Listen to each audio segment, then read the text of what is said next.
Hello to our friends from Pittsburgh, Rotterdam, France, England. Oh, Ralitza, you are here live. Hello from Bulgaria, I think it is, and Romania, and Peru, and California. Unbelievable. Netherlands. Look at what's going on here. Colorado, Utah, and Tebes, Ohio. Hello, everyone. Yes, Chris, welcome back. Hello, Asaf. Yep. Hello. Great to be here with you guys. We are students of the wisdom of Kabbalah. We are looking at what is going on in the world through the lens of the wisdom of Kabbalah. Very unique perspective, different from probably any other uh, show like this. If you find something you think is similar, let us know. We think that there's no other perspective like the wisdom of Kabbalah to go behind the veil of what we see with our eyes and this perception and to understand what's going on in the world. Our title today is Which Side is Good? Which Side is Evil? What happens to a person who studies the wisdom of Kabbalah, it's so different than almost everything else in life, or actually everything else in life. Uh, Everything in our life is binary. There's right and left, there's good and bad, there's more money and less money, there's hot and cold, everything like that. There's another perception, you can call it a sixth sense. In Kabbalah, it's called above reason, means it's just the name for it. What it means is that there's everything that the body and all the senses can perceive, and then above that, there's another whole perception. And specifically, and while everyone is looking for peace in this world, there will never be the kind of peace that is everyone's looking for in this world, because can darkness fight the light? Can hot fight the cold? You'll never stop the sun, and just, you need an extra, or, like hold back the sun, like in one of the Superman movies, like, hold back the sun so we have a few more hours to finish what we need during the day. All of that merging of opposites, all of that inclusion of everything happens actually on a level above that. And all of those differences exist and stay there. If you imagine the old kind of light bulb, not an LED light bulb, but between the two poles is where the light is created. Between the tension, the friction between those two poles, something new happens there. That's where we want to take you. The world right now is divided by who is right and who is wrong. And each side, if you're on one of those sides, each side has endless justification. And if you want to be objective about it, who was on the land first? Who, you used sticks, but you used guns, but you used tanks, but you used missiles, but each side can go on endlessly and is boring to no end, because it's the same argument, whether it was 1,000 years ago or now. It's the same argument, different details, but riding around in that same children's sandbox there. If you want to be objective about what's happening, who's right and who's wrong objectively, it's also a problem. Imagine that you hear two people are fighting, and each one has their point of view, okay? All right, fine. Normal, right? We all know about the two people fighting. It doesn't even register for me. I heard two people are fighting. Fine. But now what if you heard that one of those people was 45 and the other one was 10? Okay, all of a sudden I have different feelings. Maybe it's parent, maybe, I don't know. But what if the 45-year-old was shouting really loud and grabbed the 10-year-old and yanked the 10-year-old? So then, okay, now I have a different feeling about what's going on here.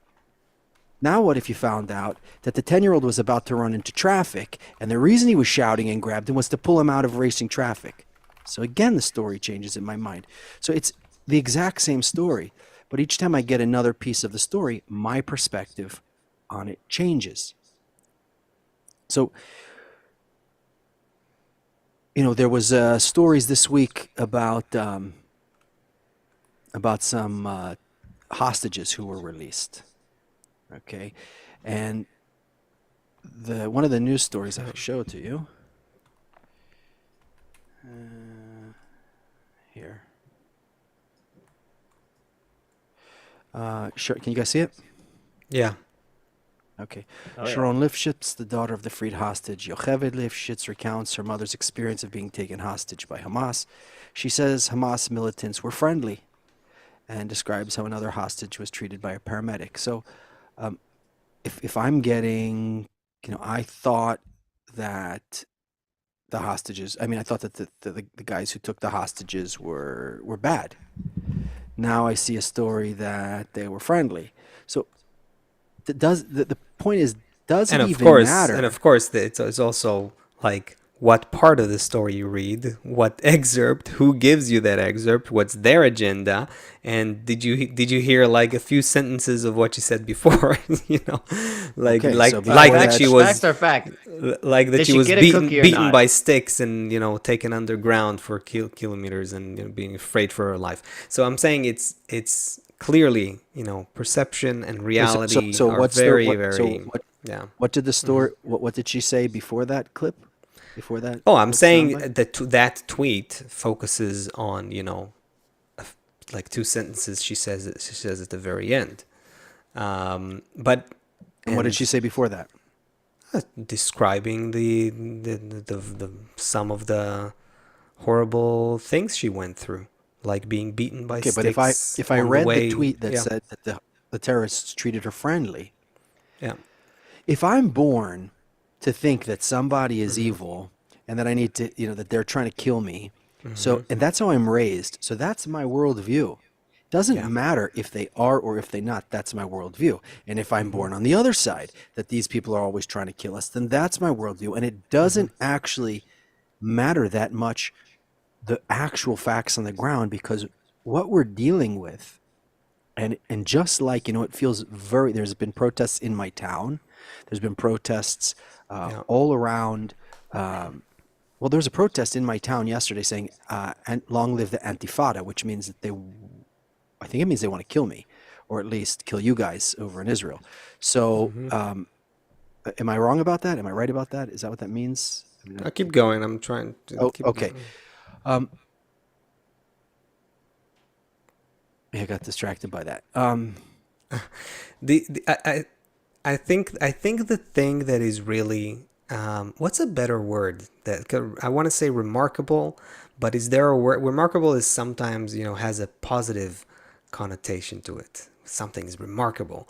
I want to say that something is really really you know gets you to stop and like, what's a good Yes, word you can for say it? remarkable. We Yeah, I understand what you're know. saying. It can also not. It doesn't have to be in a positive context. But anyway, it's so something that really makes me stop in this whole situation that we're in right now is how polarized the world is around this war. I mean, there's the actual war, there's the physical war on the ground that is happening now, a few kilometers away from here, and then there is the rest of the world at its own war about who's right and who's wrong and who's good and who's evil and who's the aggressor and who's the protector and who is the victim and who is the and the world is clearly undecided about this.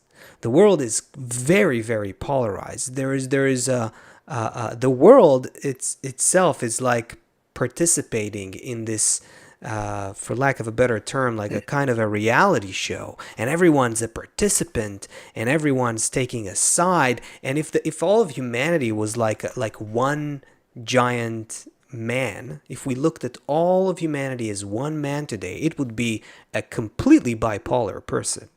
Like that would be a person that can't decide. Why is this so astonishing and remarkable and It's actually not because startling so much and of all these humanity words? is exactly like that. But You it's the mean reality of the polarized, world. internally even, right? But still, Yeah. the remarkable thing, or whatever other word I can find for it, is that you have people, human beings, all have five senses, more or less, right? All exist in the same reality, living on the same planet, and yet half the world sees one picture, half the world sees it completely opposite, like diametrically opposed. And they're on. How is it that we So Well, are wait a not second, but it's seeing not the just same seeing. reality?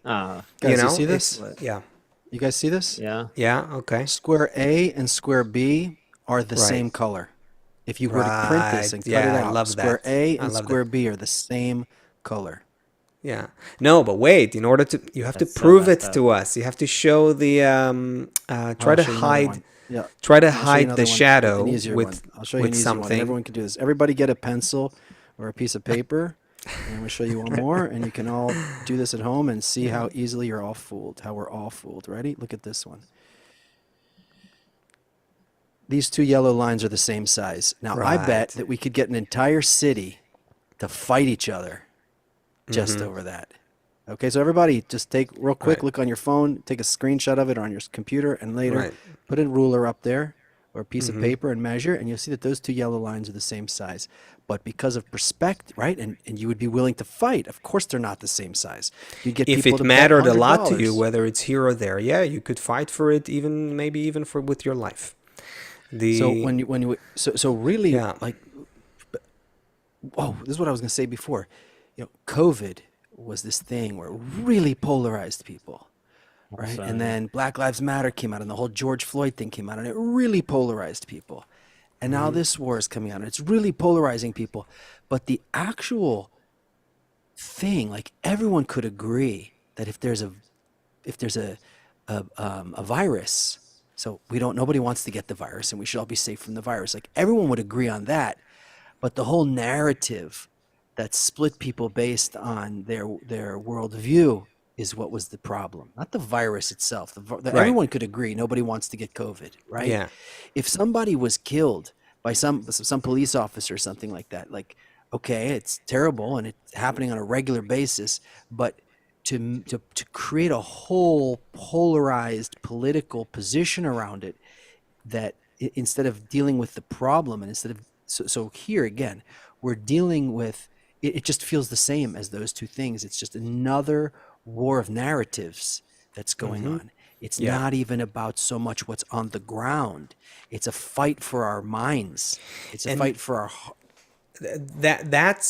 I think what we should learn from that, if we are, I mean, our title is which side, what's good, what's evil, right? Which side's good, which side is evil. So I think what we learn from this is that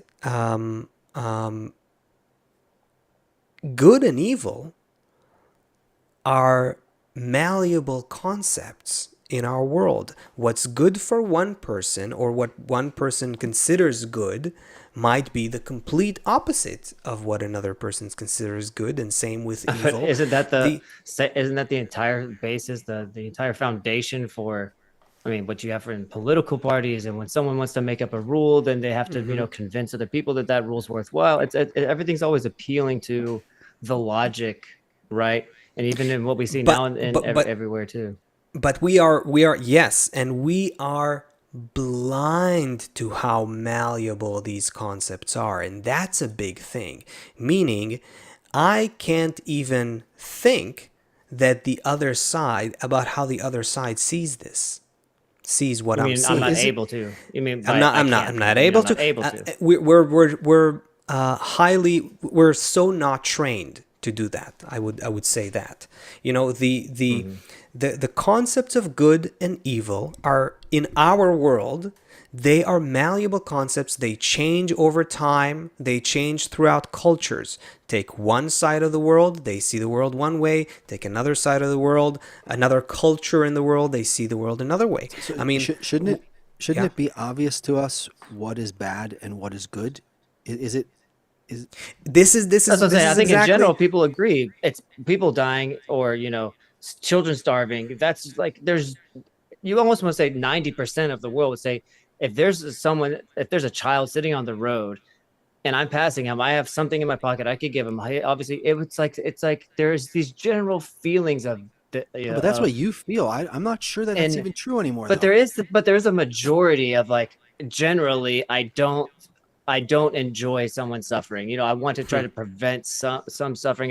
If I'm forced to kind of do it, I don't want to pass it up. There's still, even though those lines have been extremely, totally blurred over, I don't know, over the past century also, but there's still some kind of understanding. Like, I don't want to do harm to people. I don't want to harm this person. I don't want to steal from this store. Right? There's like No, I'm society calling you out generally on that. has agreed. I'm wondering if that's true. I really am. I'm wondering if it's true. It can't be This is 100% of people, but there's got to be. How are we still alive in society if people haven't somehow agreed that this is good and this is bad? Take for example, I don't know, whaling or whatever. There's one kind of country in general, I don't know, Japan, right? They eat whales, they harvest whales, they put them on the market, right? And then the rest of the world kind of looks at that as like, no, we got to stop that, right? So there's always left and right, there's always 0 and 1, but there's always a majority. But there's a majority somewhere. But the dissonance can go very far. It can go to very, very opposite far places. I mean, for instance, in relationship to what's happening today, the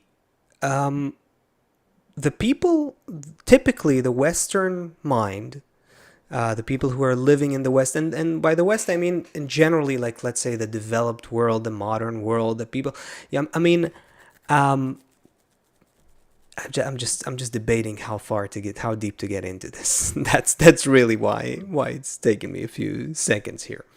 But the Western mind doesn't understand. We judge the world through our own prism. Everyone does.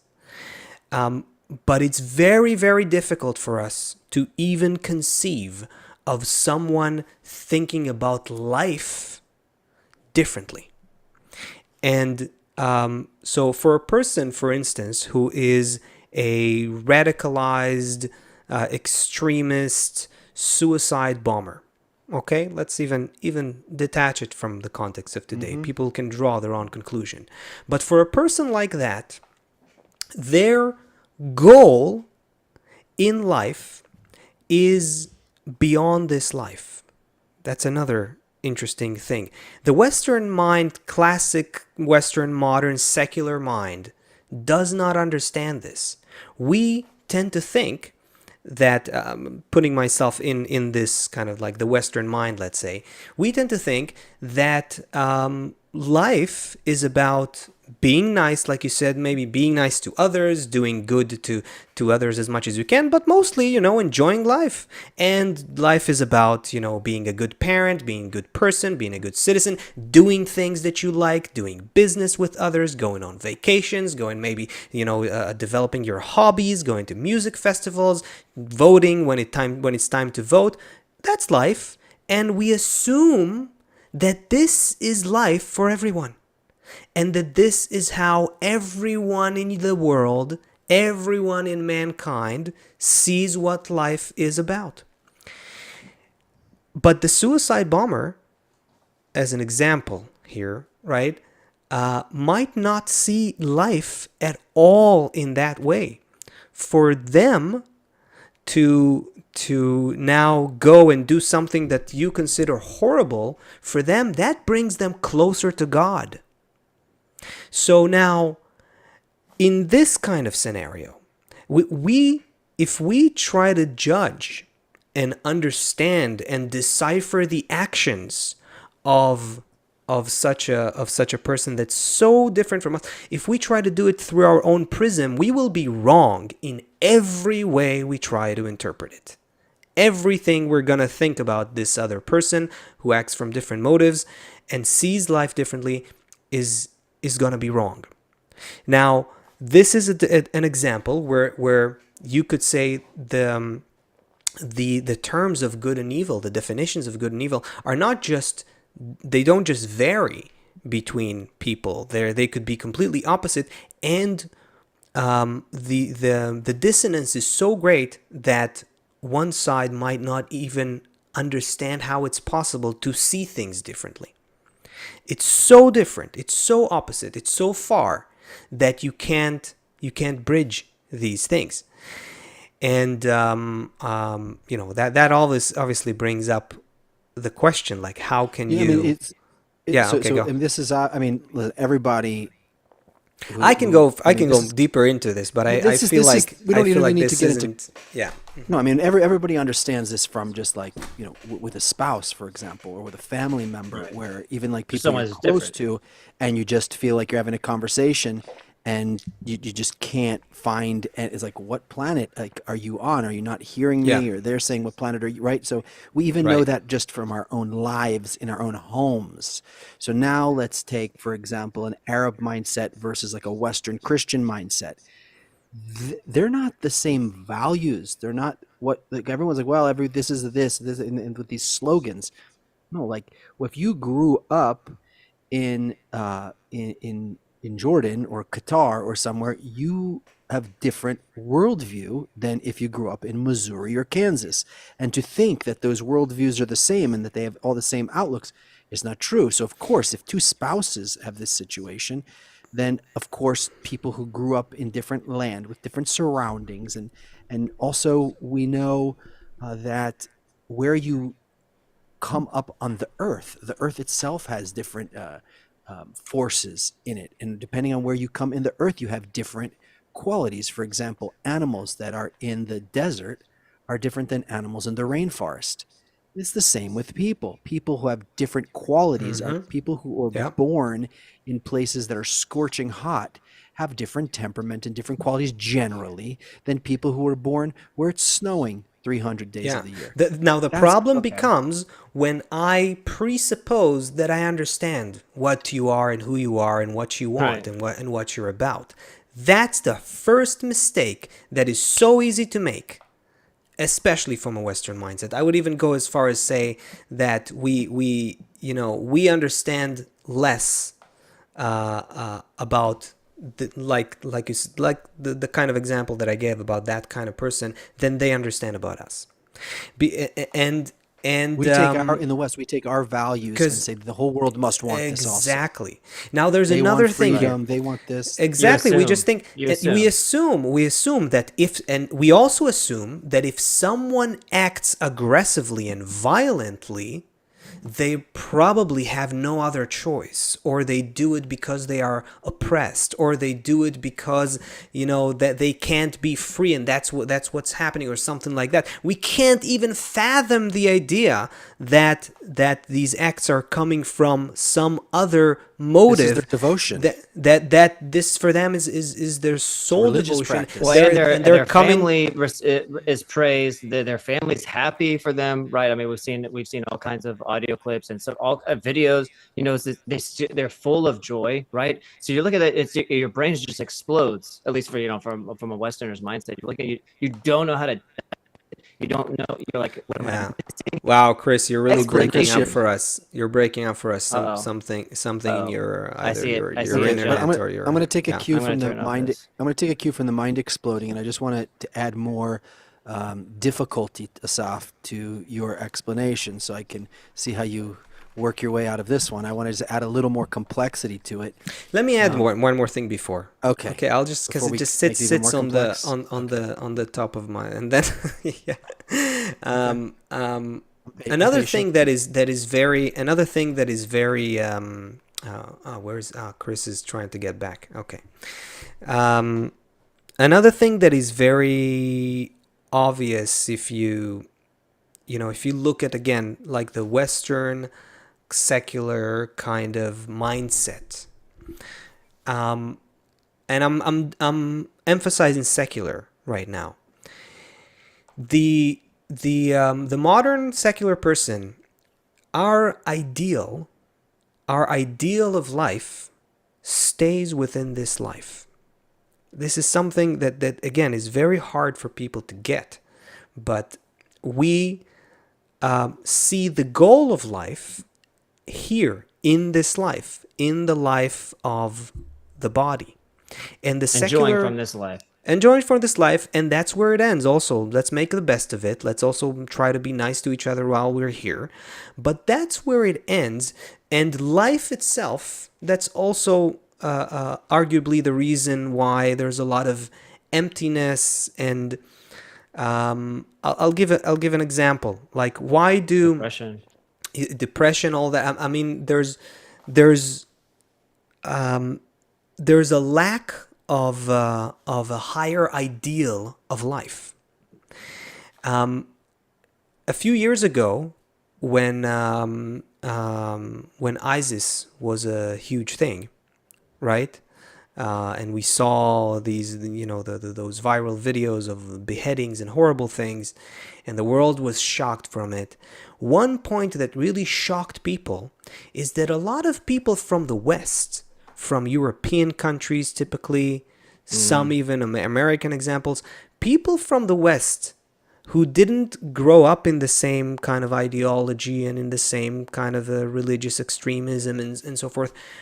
Some, not a ton, but there were a significant amount of people, typically younger people, who became ISIS not just supporters, but actually moved to other places where to become ISIS fighters. And the world was shocked about, people were shocked about how can this be? And that just demonstrates to you, how something that you might not even think is missing in a certain worldview might receive its fulfillment in another worldview. And that, again, that just goes to show that we can't presuppose anything. And well, this actually, yeah. Go ahead. No, I think that sets here. the stage. No, but it's perfect because it sets the stage a lot to kind of what this show was really going to be about. Obviously, we're talking about the war, and we always talk about Republicans, Democrats, and how 50-50. And here you also see the same kind of this really polarizing situation. But it brings up an interesting question about how it is that people, like you gave a background about this person has this worldview, the next person has another worldview. And it really makes you question I've been living in a weird kind of bubble where I thought there were these objective, this is good and this is bad. It was objective, people living is objectively good, right? Turns out there's another person on the other side of the world who thinks completely different that I'm not able to understand, and their objective good and bad is opposite. Yeah. So how could it be that there's people living on a planet with two completely different understandings of what is good and what is bad? And that's even interesting. It's interesting to think about, our existence is on like one continent, and there's no way that you could exist that way next to someone, who has a different mind view. They can't even be close to you, right? Because it's so conflicting, the goals in life, right? So it really brings up the question, if we can't convince one another that there's good, that this is good and this is bad. I mean, we've been trying to convince each other that this is good and this is bad for, I don't know, millennia, maybe. I don't know. But all of a sudden we're at a crossroads, right? And it's a great time to introspect and look, is there objective good? Is there objective bad? And the good, and another question is the good that I know, so that's not actually good. That's kind of the next question. I don't know. I'm so confused almost. And I don't even really know how to even approach. Let me confuse you more, and then let's try and figure out what's going on here. Because suppose that you're grown up in the East, in an Arab country with a certain worldview, and then suppose you're grown up in the West with a different worldview, and you are born to just believe different things. So, and believe what's good is one thing and what's bad is nothing. So you can't, you just because of that, you put a lion and a giraffe together, just naturally, at some point they're going to be at each other. If they're doing their own thing, it's fine. But if they need the same piece of land, like the lion's got his agenda and the giraffe's got his agenda, so that's nature.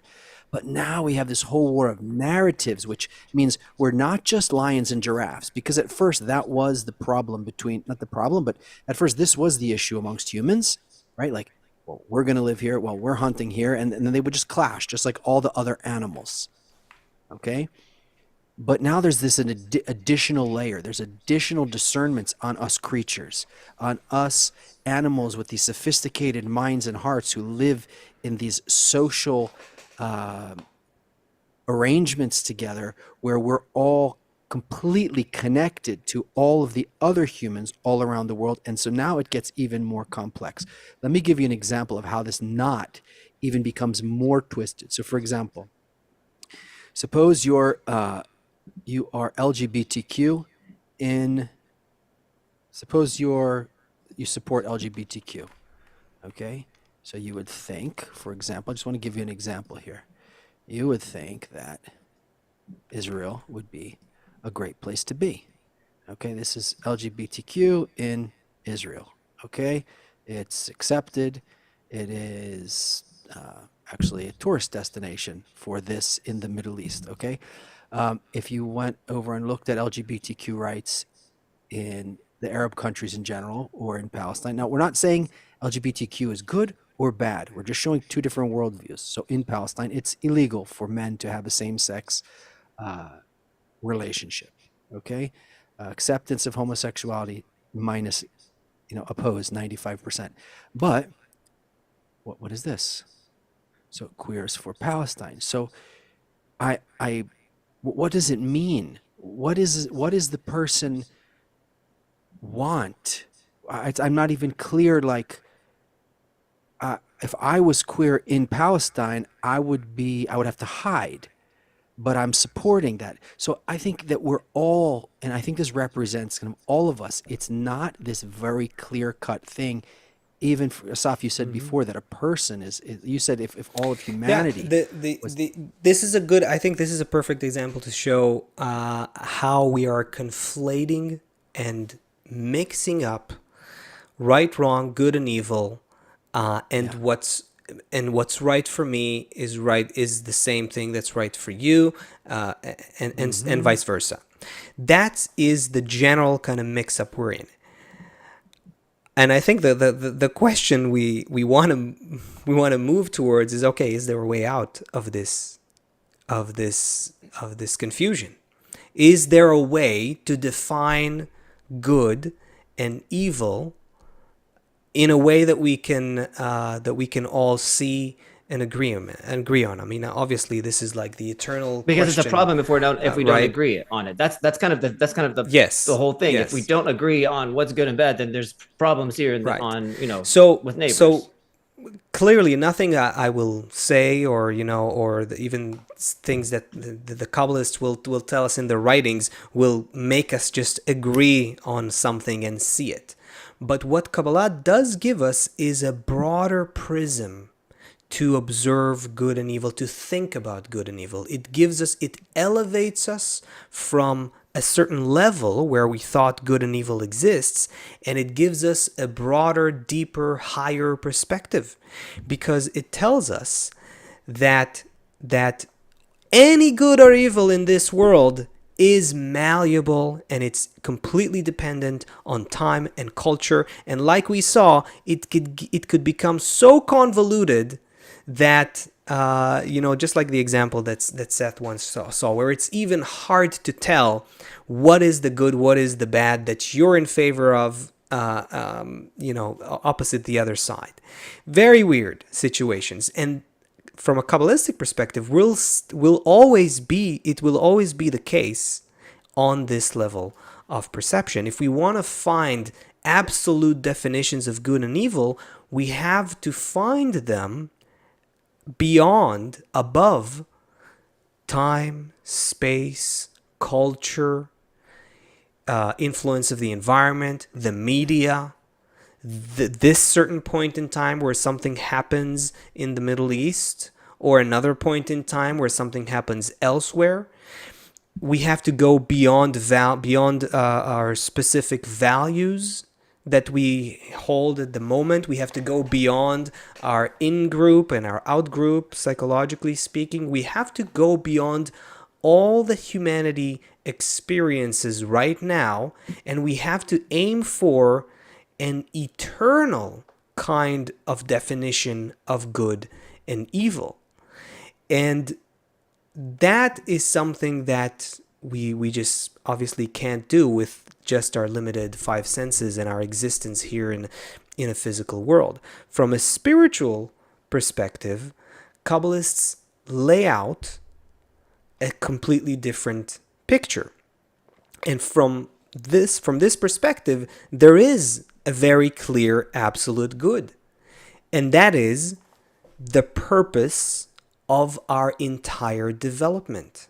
Meaning, we are like a fruit developing on a tree. All of humanity, All of this, not just humanity, we are the sensitive part of this, but all of evolution, all of the universe, everything that exists is moving somewhere.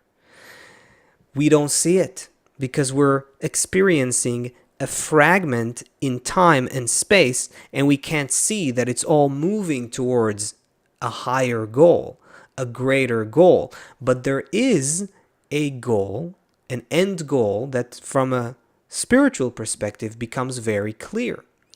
And that goal is what Kabbalists refer to as the purpose of creation. And if we understood that goal, then we could relate to that as the ultimate good, which is above whatever kind of good and evil that we are fighting about right now. That purpose of creation, that true good, that ultimate good, is something that from the writings of the Kabbalists is described as achieving a complete, unbounded kind of connection and integration between all pieces of creation into a single whole.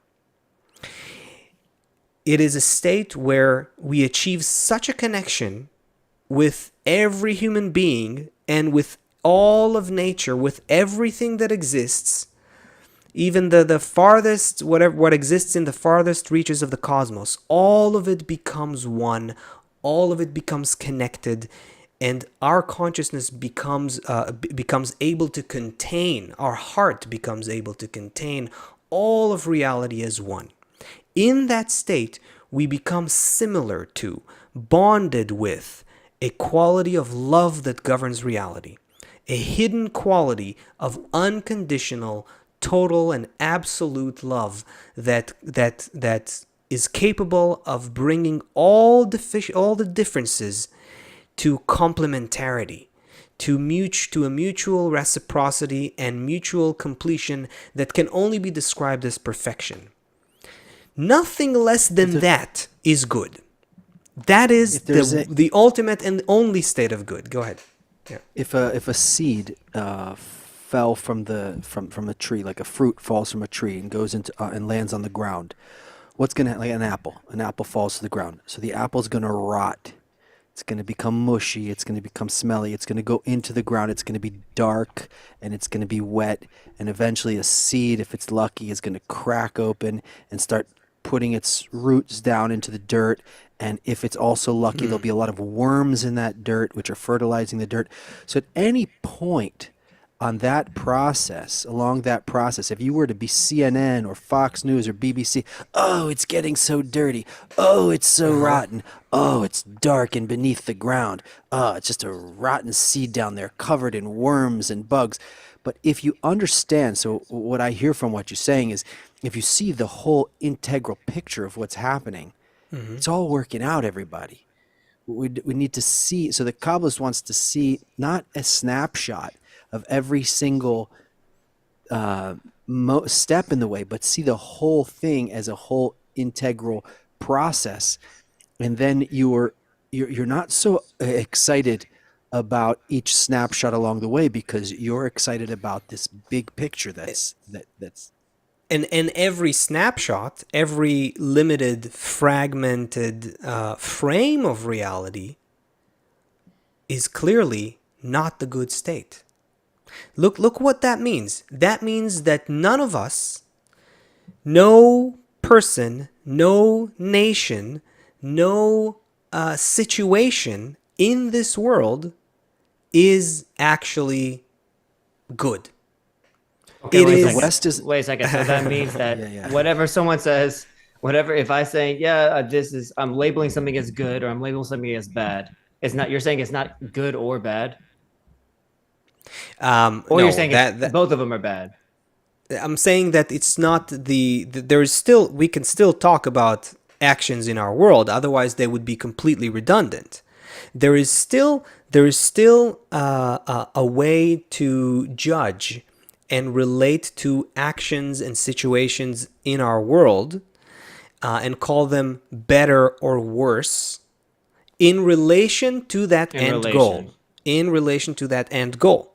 But in and of themselves, they're not the purpose of development. And it's like, take any stage of the fruit before it ripens.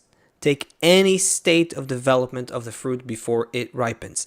As long as it hasn't reached its ultimate goal, it is not considered whole, it is not considered ready, it is not considered the purpose for which it exists. That's the situation of humanity within time and space. I get that, but I have such an emotional appeal towards, this needs to happen, or I need to do this, or I need to avoid that, or those people also need to avoid that. It's like it's Right. an emotional calling. So if we want to know whether we can do something better or worse in our life right now every day, we have to measure it, to aim first of all towards that final state. So then you have new definitions, a new ruler by which to measure good and evil in our world. Now you can say, okay, if nature's goal, reality's goal, is ultimately to lead us to this ultimate unbounded connection between us, where we experience between us something that can only be described as love and perfection or light.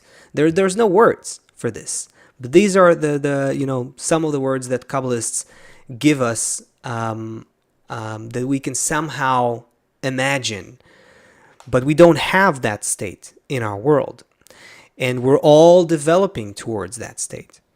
And so in potential, it already exists. Now you can look at that state as a goal, as much as you understand it, as far as you can, and say, okay, anything that pushes us faster towards this goal is great, because it saves us suffering.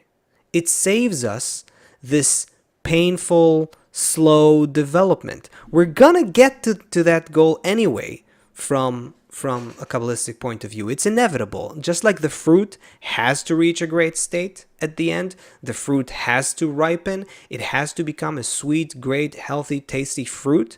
But on the way there, it goes through states that are even opposite. It can kill you if you eat it before its time.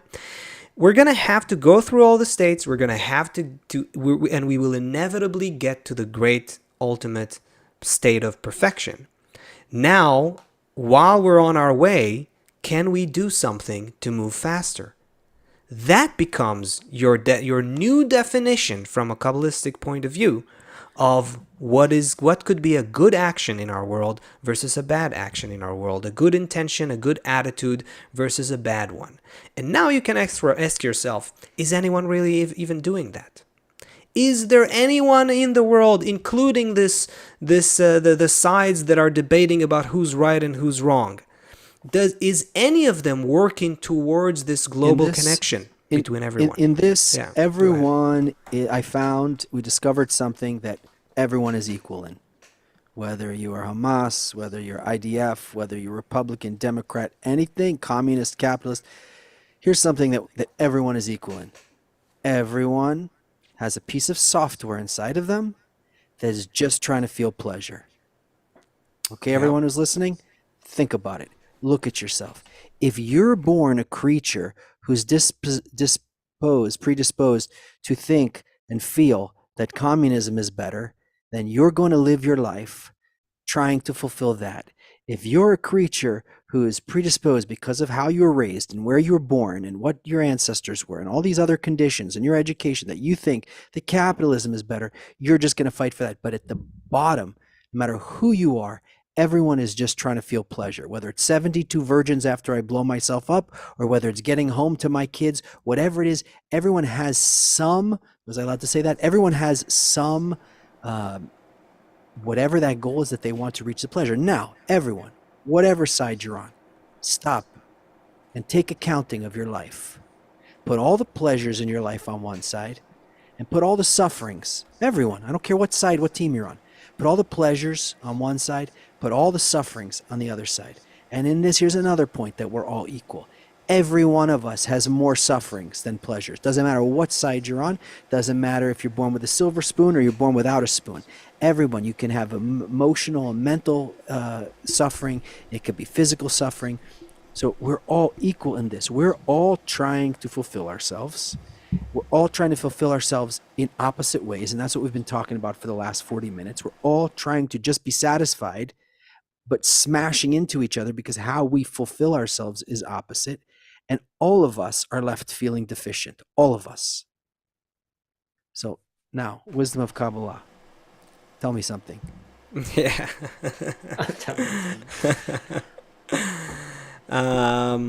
Yeah. The it's interesting, that today the discussion is some of the headlines and some of the pundits and the social media people are mentioning these terms good and evil. Um, it just goes to show. Just think about it. How how frequent is it that people are actually debating these terms and thinking about these definitions and kind of like scrutinizing what is good and who is good and what's right and what's wrong. you know the That's just an interesting thing. I mean, through everything that's happening right now, as difficult and horrible as it is, humanity is working this confusion and conflation that happens, and this is humanity gradually trying to scrutinize something, to learn something. We are developing, we are evolving, and what's evolving is not our body, and it's no longer our even things we do on planet Earth. What's really evolving is our minds and hearts, our consciousness, our emotion of reality. That is what we're trying to figure out. Now, the majority of humanity goes through this process unconsciously. The majority of humanity just goes through this process by feeling that they're against something, and then they're in favor of something. Maybe they change their opinion. Maybe they hear that their friends are changing their opinion, and then maybe a lot of people are figuring out who they should support on social media because that will give them more points, in their in-group or something like that. People are going through a scrutiny in the context of what's happening right now. And it's also not by chance that it's happening in relation to Israel and something that's happening with Israel. Israel is like a certain kind of it becomes like a certain kind of mirror, a certain kind of an anchor point towards which the world is going through a calibration. That's for another discussion. But the important point, I think, if you really want to do good, that's what I wanted to say. If you really want to do good, we have to go beyond what we think of as good and evil right now about this person or that movement or this country or that. We have to find in ourselves a desire to connect everyone, to achieve such a connection between everyone that will raise everyone above this life, above this transient state. What we're going through in Kabbalistic terms is very clear. They've written about it thousands of years ago. Everything that we're going through here is called a recognition of evil. Why? Because nothing was created besides this nature you were talking about. This nature that we have, this nature of self-benefit, self-reception, self-love, no human being is exempt from it. Even those who consider themselves and appear as altruists, if they do this instinctively, that's exactly what they're doing. They are following their instincts, meaning it's just another form of self-love and self-benefit. That's the degree that we start evolving from. It hurts me to see someone else suffer, so I help them because I can't. I get to feel good. I don't want to suffer. Yeah. Right. Because I don't want to suffer. Right. Exactly. So that explains everything. The software is running in every single person, that nobody can move an inch, a centimeter, without some personal benefit. Right. Same operating system, different app. You So know, how some can, people how get can we criticize anyone else really then if everyone's running the exact same piece of software? we can't. The answer is ultimately we can't. That's why, you know, it's these are very deep things, very difficult for us to understand, and even more so to agree with. But ultimately, when you rise through the spiritual ladder, you become what we call a righteous. What does it mean, a righteous? Righteous doesn't mean that you are right about everything, that you do everything right. Righteous means, tzaddik in Hebrew means, it comes from the word latzdik, meaning you're capable of justifying everyone and everything, even your worst enemies, even those who committed horrible atrocities. On a higher spiritual perspective, you come to see all of these as parts of yourself that have evolved into a point where they can finally be in peace between them. But that happens in the heart of each and every person. We all have to get to that level. This is, I think we're going a bit, beyond what No, I'll pull the reins in if you go too far. Okay, no, because these things I don't think are forget easy to understand. They're very it takes training to really see this correctly and not get confused. Yeah. You mentioned speeding up, and I think something that hurts many people is just feeling, the pain and going through war in general. War is just and now we can even, I don't know, do we even say that war is bad, is a Western value? I don't know. Let's just say, yeah, right. Okay, if war is No bad, way. People have been fighting. Oh wait, the war is bad is a Western value. Saying war is bad is. It's bad. I don't know, because you can't even say good and bad anymore without it, without having to already, provide some kind of subtext that says, okay, this is my opinion, right? But if we're saying that war is bad, or war just causes destruction, it causes pain in general, right? People don't want to be in pain and suffering, but it seems like this is something that's reoccurring over and over again. Basically, what do we see happening is just people going to war, like you said, a physical war, a hot war, and also a war of opinions. It's just two sides, or even two people head to head. You can't agree with me, then I'm going to cause you pain. Or the fact that we can't agree causes a lot of other people pain.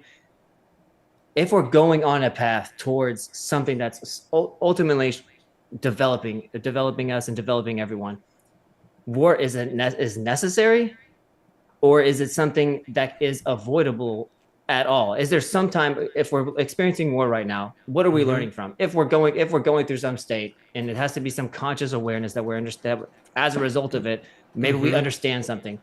What are we supposed to become aware of all of a sudden? And who is supposed to be aware of it? I don't see any people on the battlefield all of a sudden going to have some bright idea, you know what I'm saying? Yes. There's so many analogs to this. Our health is a great one. If you eat something that causes your skin to break out in rashes, you can go to the doctor and he'll give you a cream that will make the rashes go away.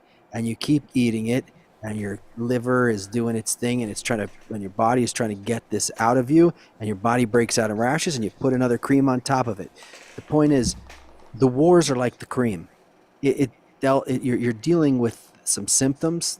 It's much deeper than this, but the point is that until you deal with the root cause of what's going on, then it should be clear to everybody that we're not, okay, we're going to squash Al-Qaeda, so then you're going to get ISIS. Okay, we're going to squash Hamas, there's going to be something next. You may be itching so bad that you may need to put some cream on right now to calm the rash down. But if you don't deal with the root of what's going on, then you don't have any solution, and you're going to only have a bigger problem later, because you're also now causing a problem to the inner organs. And like Asaf said earlier, if you imagine all humanity is one body, right? Imagine these people are the liver, and these people are the kidneys, and these people are the lungs. And think of humanity like one body that needs to exist. And these systems, sometimes they're working against each other, sometimes they're working towards each other, but they're all working for for the whole.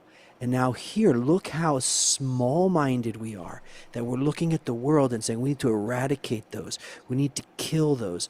Those ones are not right about this. These ones are not right about this. And we're finding fault with every other ones on earth that aren't what we are. Mm-hmm. Yeah, and it's a complicated discussion also to have, because there's two levels to it, you know, to make it simple. I mean, on one level, you have to put on the cream. If right now you're burning, you know, you need to put on the cream against it. But if your problem is deeper, it's only going to come back again. And we have to do both. We have to do both. This is from a Kabbalistic perspective. Kabbalists are not, you know, kind of airy-fairy about like living in a dream world, or just, you know, detached from this world and just completely immersed in the spiritual world with no connection to this one. No, they see this world as a corridor through which we should move towards the spiritual world. This world is a place where we can work through it to raise it to the spiritual world. And that means that sometimes we might have to defend ourselves. We might even have to attack in order to not be harmed. But our intention, our wish, our root treatment is to work on connection between us and everyone to such an extent that we won't need external conflict, that we won't need this external violent, horrible reality of war. But the tension between us, different parts of humanity, is going to be felt. We have to be realistic about it. We have to understand we are different pieces of a single organism integrating with each other, learning from each other, bumping against each other until we find the right configuration where light can flow through the system. Let's put it like that. And so that evolution means tension. Evolution, by definition, is tension between opposite forces that creates a new level of life. If we take that tension into our hearts and work on it there at the root level, at the level of our minds and our hearts, if we do that kind of work, then we won't need to take the slow, painful path of suffering on this material level. We will just go faster through this whole evolutionary process. And that's really the only thing that we can do. We can't change the laws of nature. We can't change our development. We can't change where we're moving, but we can experience the process completely differently. And that's why the only good that we can really do in our world, if we're thinking about the final purpose of creation as the end goal, if we understand that it's above this limited perception of life that we have here in the physical world, the only good that we can do here is move faster towards there, which means promoting connection, inspiring connection between us, all of humanity across the globe, and also with the system of nature itself. And the more we do that, the less we're gonna need to take the path of suffering, to take the slow and painful path. That's what Kabbalah offers us, really, and that's what I hope and think and believe that everyone watching this show wants to do. I got it. Yeah. I got it. So the difference of opinion, everything that we're feeling, everything we're seeing on the news, it's really just an indication, like you mentioned earlier, there's a recognition of evil. It's just an indication that these changes are happening. And my participation is really just my acknowledgement that these are the changes that are occurring. And along with the fact that here I have a goal in front of me and that's the goal I want to go towards. So really anything that I see, I can't judge it. I can't blame these people. Like we said, I can't blame those people, but I do want to do good. Ultimately, I don't want to do something that's bad. If laws of nature are pushing us. I gotta run. I want to do that. There's a siren here. Wow, wow. Go fast, go fast, go fast.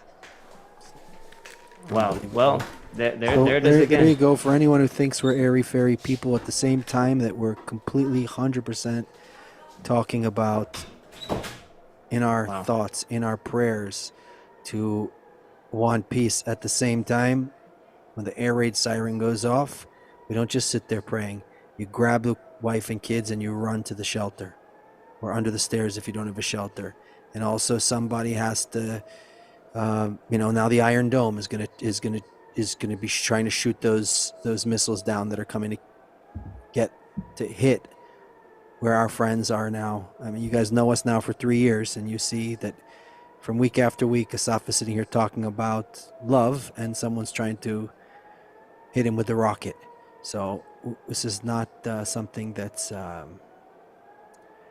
we take lightly, and we feel that this is the strongest weapon to get to the bottom of the root of the issue, and that is to increase the love and connection of the world and to see everything as part of one whole. So we're asking you to join us in this and add more good into the system, add more love into the system, add more connection into the system. Let's think of Asaf and Ali and the kids and all of our friends, wherever they are in the world, everyone, in any place, that we want good for everyone. Thank you, Chris. Asaf, we love you, and we'll see everybody whole and healthy next Thursday, 2 p.m. Eastern. Beyond the border, there's a song that plays, and in our hands we have a choice that waits. Together rising higher